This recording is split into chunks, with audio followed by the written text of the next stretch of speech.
Hello everyone, in today's video I'm gonna show you how to add terms and conditions to Wix website.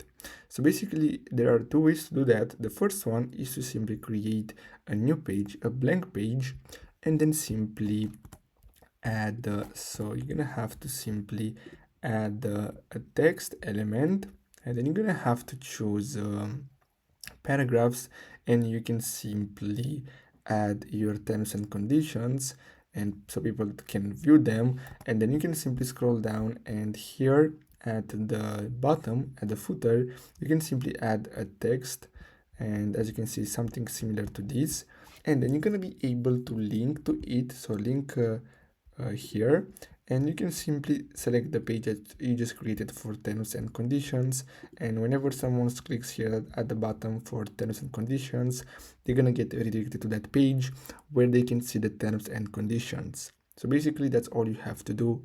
Thanks for watching.